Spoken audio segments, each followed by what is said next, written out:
criminal major felonies, the divorces, the paternity cases, part of the paternity cases, 1/3 of the divorces in the county, 1/2 of the personal injury cases, and you know, you have to give all those cases time on the court docket.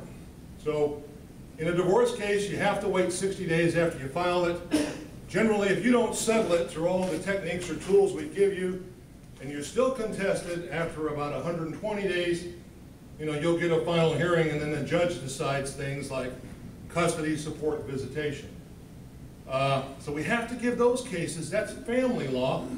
That's just as important, and I think really more important than how we process some of the criminal cases.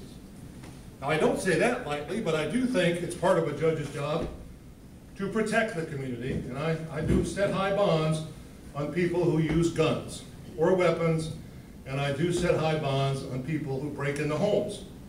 That's a lot different, in my view, than maybe breaking into a warehouse. That's not good either, but I do believe that people have a right to be secure in their home, and I just don't believe at all, based on my whole life, my childhood, from a really rough neighborhood in South Bend, Indiana, that people need to use weapons to hurt other people. And we have a lot of that, so we're doing the best we can to manage them, but do you have any questions about the system before? I just wanted to tell you about the self-help center a little bit, but any questions about the system, Charlie? A number of them. One of them, is there any way to get around the huge costs that come to communities when you have like cases like in Floyd County, the Can case on its third trial? Is there any solution to that? I mean, that just seems absurd to have that sort of cost to a community to prosecute. Here's the tough one. These state capital cases, let's say a trial judge in Indiana sentences someone to death. Okay, a year later that case will get reviewed, or within a year, by the Indiana Supreme Court. But because death is so final, they have a right to have it reviewed by the federal courts. And the federal courts that supervise Indiana are in the 7th Circuit, which is the Court of Appeals in Chicago. And they will overturn a death penalty case for incompetency of counsel, for a lot of legal errors. Because life is precious, we know that. And before the government puts someone to death, the federal system and our state system will be sure this person truly got a fair trial. So I don't think I can give you any hope of relief on the horizon, because the defense lawyer defending that person is worried every single day that he or she is going to get sued for malpractice for not doing everything they can to save that person's life. Yeah? All right, how about,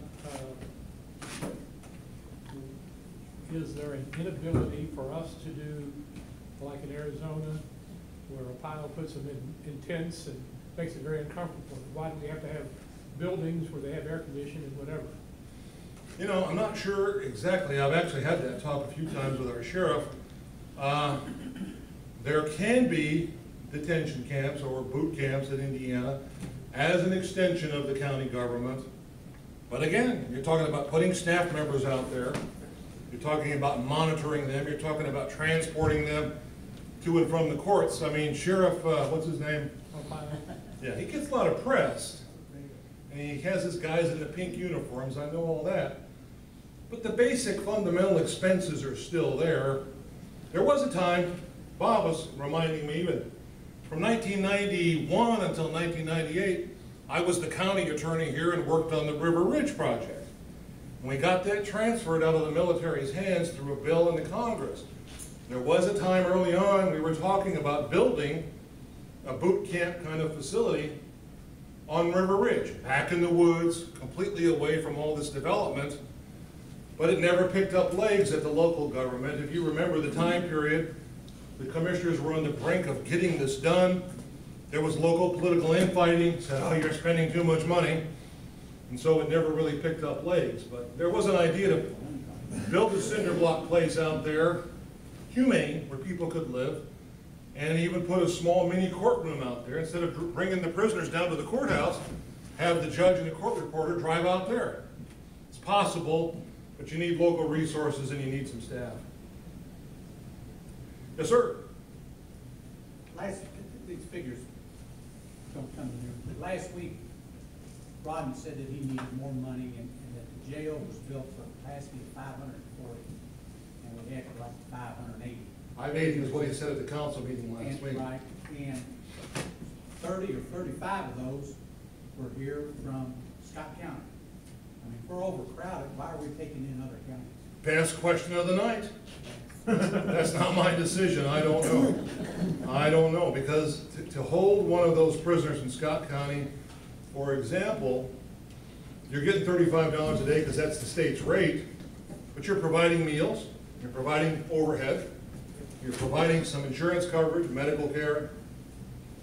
That's never been a decision of the courts or the commissioners. That's often been the decision of the sheriff, whoever the sheriff is. Yes, sir. Hey, Dan, this blue truck I see driving around town, who's that assigned to? Okay, that, if it's the same one we're talking about, It's a sharp truck, I'd like to have it. well, that story is a little touchy. That story starts with the judge who was here before I was elected, who bought it with some probation user fee money or alcohol drug money, and it's been a little bit of a legend. So anyhow, it's assigned to somebody who has historically worked for probation in another court. Let me just say that, and probably leave that one alone. But you can ask any more questions you want. My kind of guys that I put on probation, or ladies, they don't have those kind of community features. Their probation is a little tougher than raking leaves. Yes, sir. Just looking at the numbers, and I know it's hard to say, you've already indicated that, you know, why we're higher, et cetera, but the Class D felonies were 2 years of decrease, the others have increased. Is there any insight there as to just kind of worked out that way? What's hard, let me tell you about Class D felonies. Possession of marijuana over 30 grams in Indiana is a Class D felony. Here's something. Stealing this gavel tonight can be a Class D felony, theft, if that's what the prosecutor decides to charge, or it can be a misdemeanor if he decides to charge that. It's called conversion. So the theft and conversion charges are up to the prosecutor. Now, there is a bill in the Indiana legislature to put a value on the property involved, like they have in Kentucky. Kentucky has a charge, theft by unlawful taking over $100 in value, and theft by unlawful taking under $100.